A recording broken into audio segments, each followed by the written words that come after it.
This is Time and Other Thieves, reflections and conversations on the nature of existence. I'm Sarah B. Appreciate you listening. Today I'm going to share some of my favorite ideas from the book Jesus and the Disinherited by Howard Thurman. It was first published in 1949. The version I have is from 1996 with a foreword by pastor, historian, and religion scholar Vincent Harding. I'd never heard of Howard Thurman, let alone this book, until last December when I interviewed Bo Aganaba. Bo's the host of the Good Being podcast, which he had me on last summer. In our December conversation, we got on the topic of heroes, and Bo included Howard Thurman in his list of personal ones. When I said I'd never heard of him, Bo said he was, quote, a Christian mystic during the Civil Rights era. Martin Luther King would carry his book Jesus and the Disinherited around with him for inspiration. Bo said there was an online library of his sermons and recommended I give some a listen so I could hear the quality of his delivery, how he let the silence say so much amongst the wisdom he was sharing. There's so many parallels between good preaching and jazz music and the blues, Bo said. The call and response, and the refrain, and the coming back to ideas, and the respect for phrasing and silence, and how powerful those things can be in the present moment. Because it is pulling you to a sense of presence. It is pulling you into the here and now. And that's just something that I think, if you allow it, can be so transformative. A few days after publishing the Bo Aganaba episode of Time and Other Thieves, I YouTubed Howard Thurman sermons, chuckling at the rhyme, nothing like a good Thurman sermon, and started playing one of them. Then I opened another window on my laptop and went to the website of one Vanessa Caruso, on whom I was doing a little background research prior to interviewing her the following day.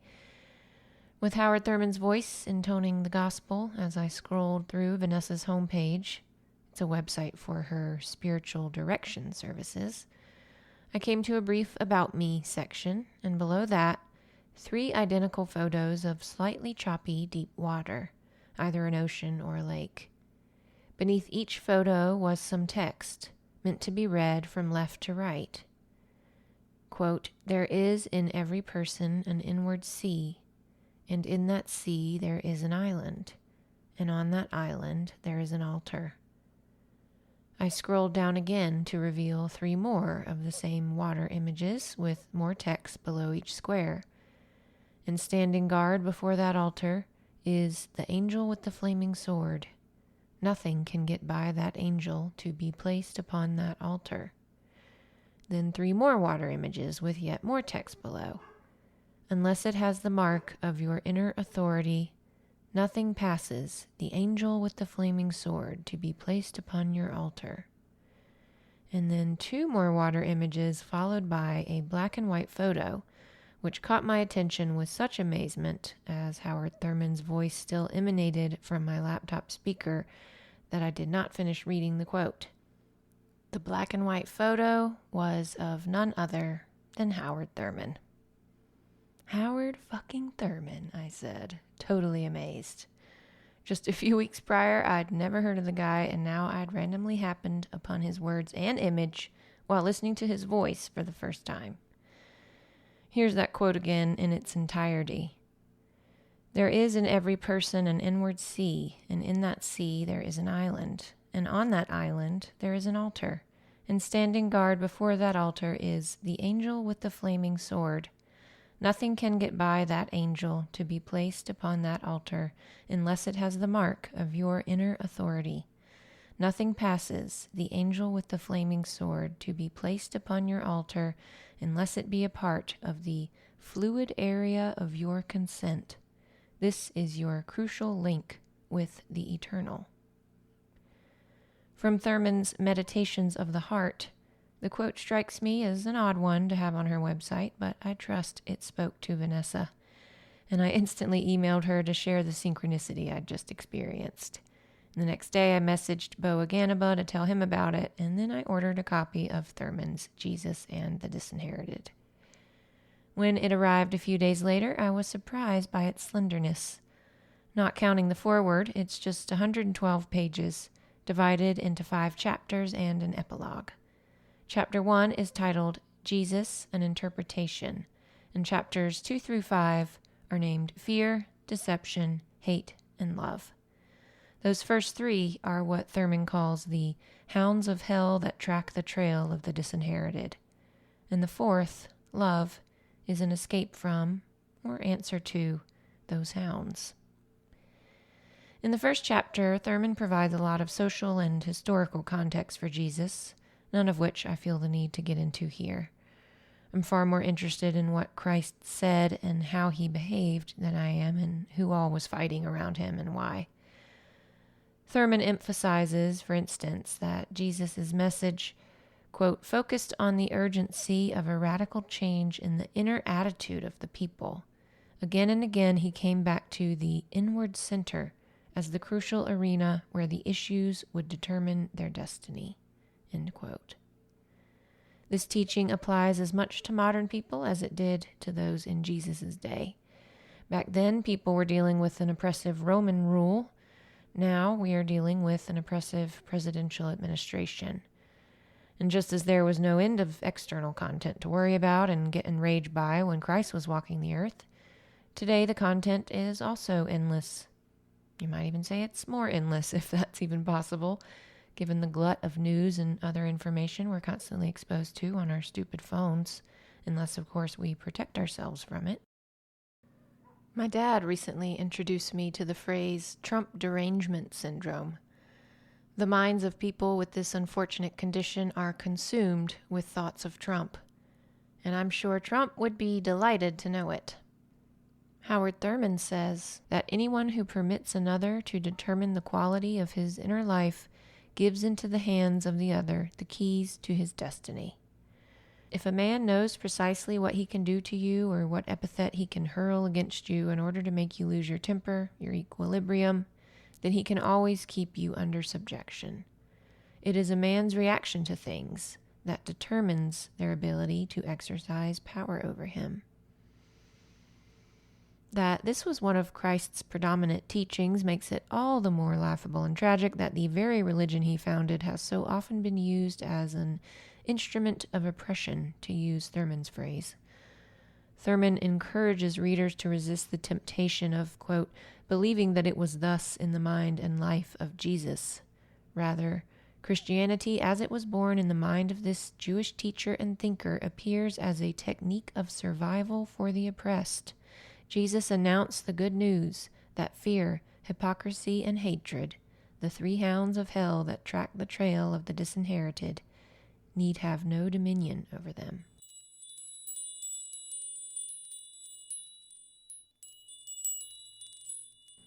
In the Fear chapter of Jesus and the Disinherited, Thurman references the Sermon on the Mount as, quote, the great expression of affirmation and faith in which appears in clearest outline the basis of Christ's positive answer to the awful fact of fear and its twin sons of thunder, anxiety and despair.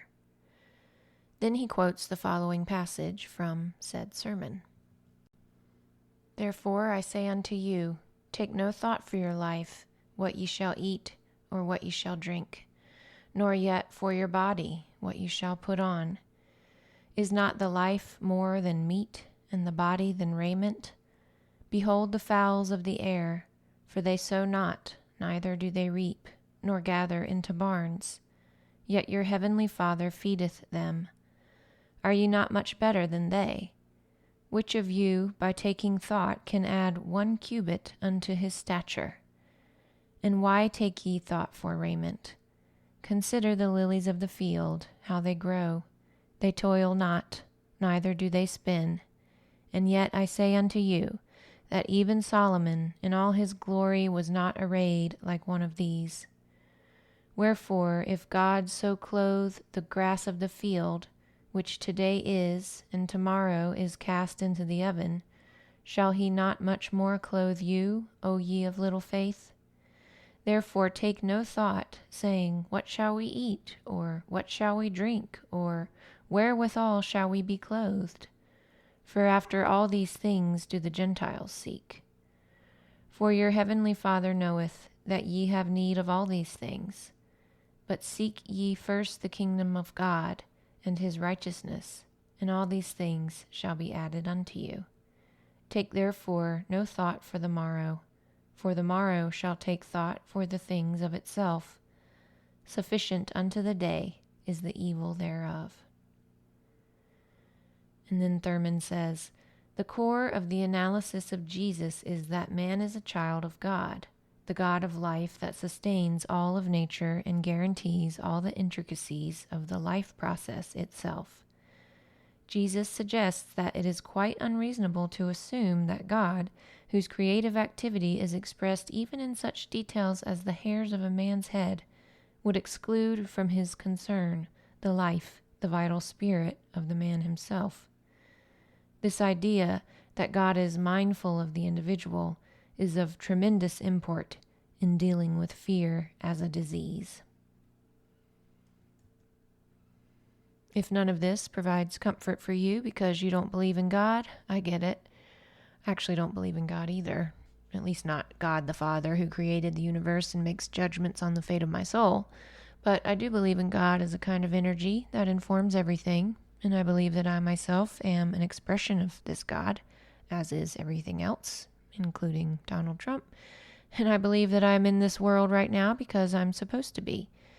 I am equipped to be a part of this modern world because I am in it. I'm built for this exact moment in time. No one can take my place. I am here to do me to the best of my ability. And I'm going to keep doing me, my thing, which is no one else's thing, until I can't anymore. If I give too much energy to fear, it will prevent me from doing my thing. So I choose to trust myself and the universe, God, because the alternative is subjugation. As Thurman says in his chapter on deception, exaggerated emphasis upon not being killed tends to cheapen life. It's a great, sad irony that fearing death, be it actual death or the end of life as we know it, is a death in itself. As Anthony DeMello says in the book Awareness, you are not living until it doesn't matter a tinker's damn to you whether you live or die. Deception, of course, is closely linked to fear, inasmuch as we'd rarely have a need for it if not for being afraid of something. Thurman says, deception is perhaps the oldest of all the techniques by which the weak have protected themselves against the strong. Through the ages, at all stages of sentient activity, the weak have survived by fooling the strong. I like that he emphasizes at all stages of sentient activity. It brings to mind young children who lie to their parents and teachers so they won't be punished for something. Years ago, when I was living in Tucson, I went to a job interview at a functional behavioral analysis office where the man in charge, himself a total pro at working with autistic and neurodiverse children, started by posing the following question: what are all children masters of? The answer came to me instantly, though uncertainly. Manipulation? I said. Yep, I got the job. But I wound up quitting after the first house visit because I knew I wasn't cut out for that kind of work. I'll never forget that man, though. His name has escaped my memory, but his face, his thick gray mustache, and the gentle, natural way he interacted with children made a lasting impression. And why are children such master manipulators? Because they have to be. They're living in a society that really doesn't care much about them. A society that forces them into classrooms for the majority of their precious youth and makes them learn things they don't need to learn, let alone want to learn, and are constantly being told some version of no. They are perhaps the most oppressed population on the planet, at least in this country, and they're getting sicker and sicker psychologically. The society is making them sick. But do we change the society? Of course not. That would require way too much effort and cooperation. Instead, we try to fix the children. We should be asking the children to fix us. But back to the topic of deception and how it applies to adults. Thurman basically encourages people to practice the opposite of deception, or what he calls, and I love this phrase, a complete and devastating sincerity. What does it mean for sincerity to be devastating in this context? I looked the word up and ruled out the first two definitions, causing great damage or harm and causing extreme emotional pain. The third and final definition seems fitting: extremely effective or powerful. And yet what Thurman says next does seem to imply some elements of the first two definitions. The acceptance of this alternative, he says, is to be simply, directly truthful, whatever may be the cost in life, limb, or security. There must always be the confidence that the effect of truthfulness can be realized in the mind of the oppressor as well as the oppressed. There is no substitute for such a faith. He's talking about having faith in your enemy, faith that they can be a better person, that they are essentially good and have lost their way, that they are no less a child of God than you or anyone else, and that by being your sincerest self, you will play some role in helping them do the same. The notion of a complete and devastating sincerity appeals to me personally in another context, apart from any dynamic between oppressor and oppressed. As you may know if you've been listening to Time and Other Thieves recently, I am passionate about leading and participating in interpersonal process groups, where the name of the game is to say what normally goes unsaid, how you're actually feeling in the moment toward another person, even if your words might anger them or hurt their feelings. You're not trying to hurt their feelings, of course, but if you do, it is then that person's job to say how they feel. And you don't have to do anything to try and change how they feel. All you have to do is be present for your own experience without resisting it in all your usual conditioned, deadening ways, and with practice, your capacity to be truly present for others' experiences will grow, and you will find yourself relating to people in a most profound way. And in so doing, you'll be relating to God. In Jesus and the Disinherited, Thurman asserts that sincerity in human relations is equal to and the same as sincerity to God. If we accept this explanation as a clue to Jesus' meaning, we come upon the stark fact that the insistence of Jesus upon genuineness is absolute. Man's relation to man and man's relation to God are one relation. Based on this passage, I get the impression that Thurman would have agreed with Ram Dass, who said, "Treat everyone you meet like they are God in drag." Would you be insincere with God? If so, God help you. Thurman emphasizes that sincerity should not be viewed as a mere defense of the weak against the strong. What results is far more significant than that. He says, in the presence of an overwhelming sincerity on the part of the disinherited, the dominant themselves are caught with no defense, with the edge taken away from the sense of prerogative and from the status upon which the impregnability of their position rests. They are thrown back upon themselves for their rating. Instead of relation between the weak and the strong, there is merely a relationship between human beings, and the awareness of this fact marks the supreme moment of human dignity.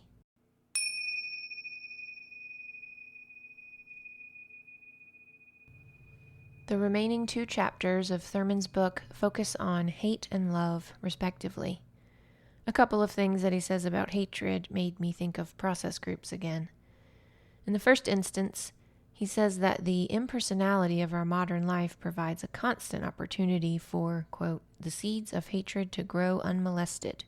Where there are contacts devoid of genuine fellowship, such contacts stand in immediate candidacy for hatred.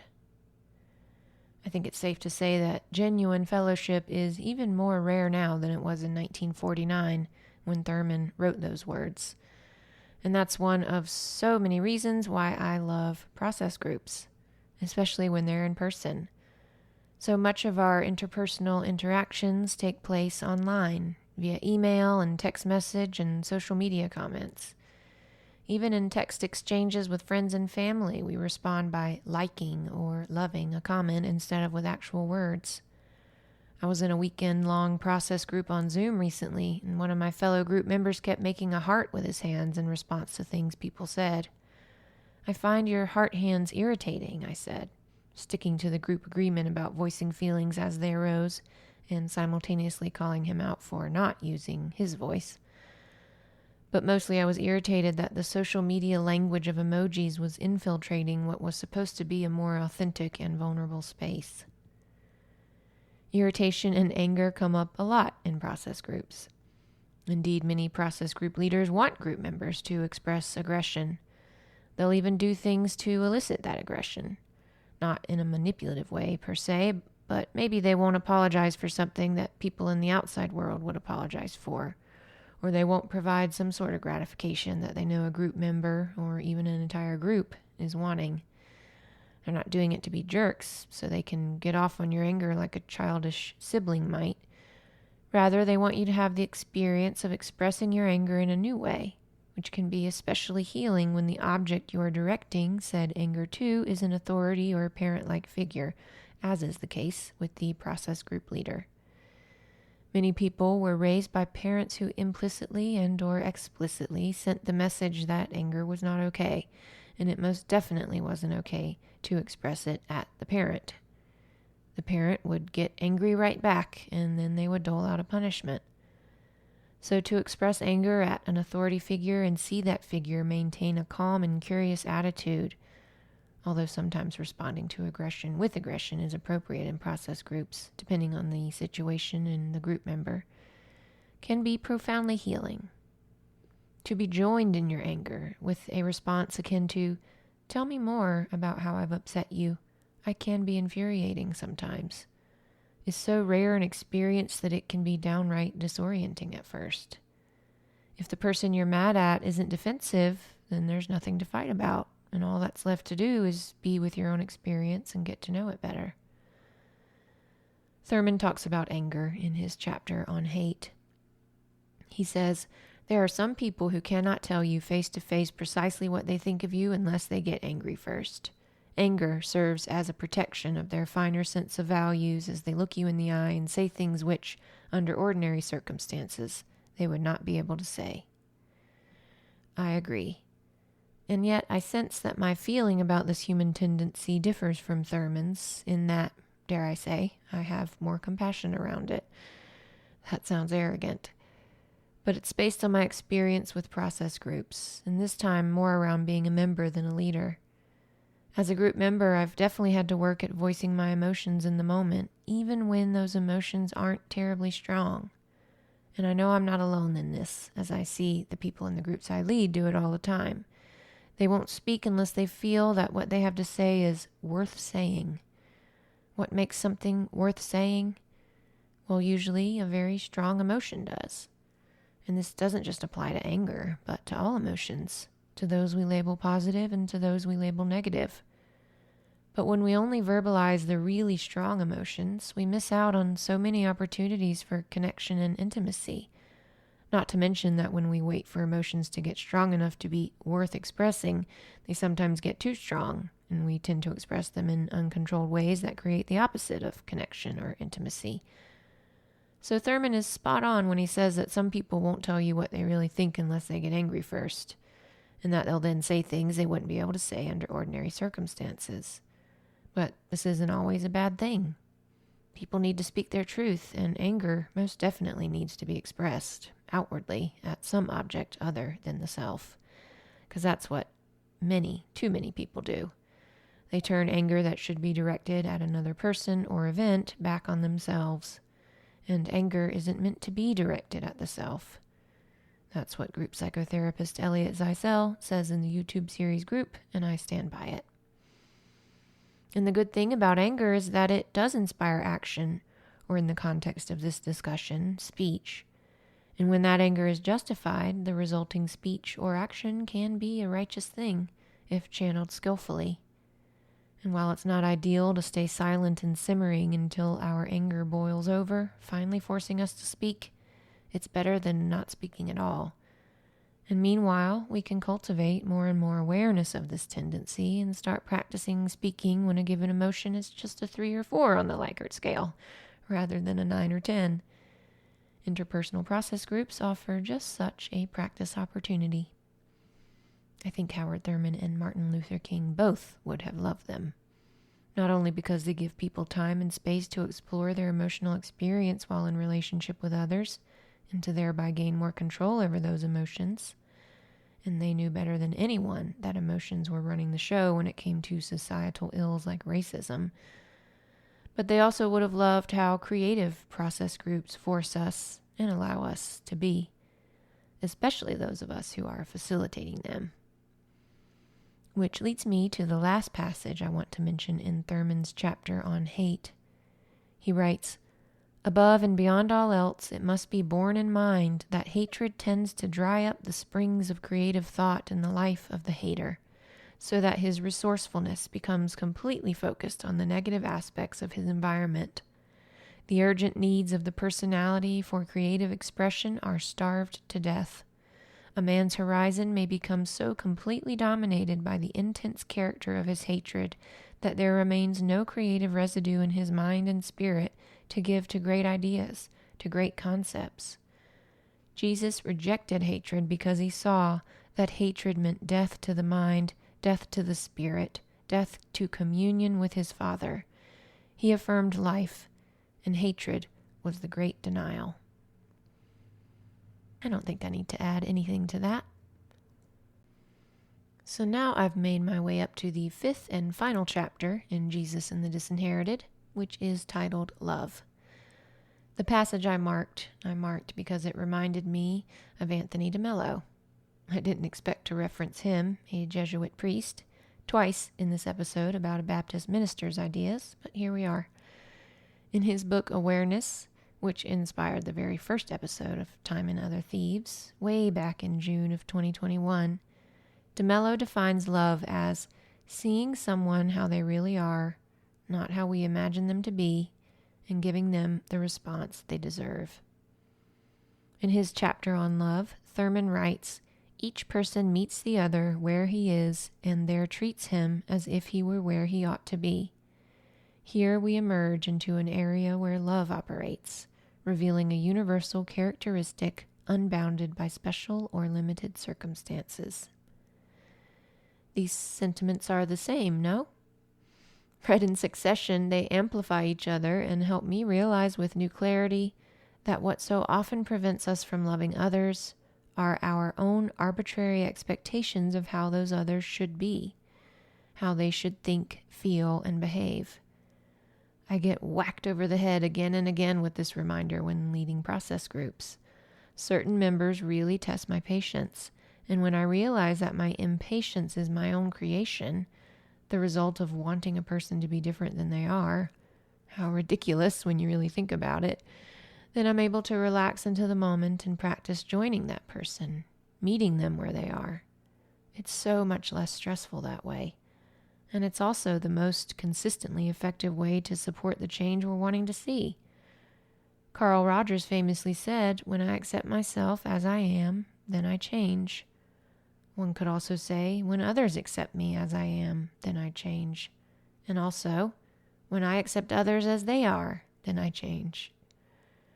Of course, accepting someone doesn't mean taking their shit all the time. You can still tell them how their behavior affects you and what assumptions you make about them based on how they act or carry themselves, and they can do with that information what they will. But to share that information with the intent to change them probably won't have the desired result. Likewise, when you try to change yourself or your own experience, you just strengthen unconscious resistances in your psyche. That's why the psychotherapeutic technique of joining can be so powerful and transformative.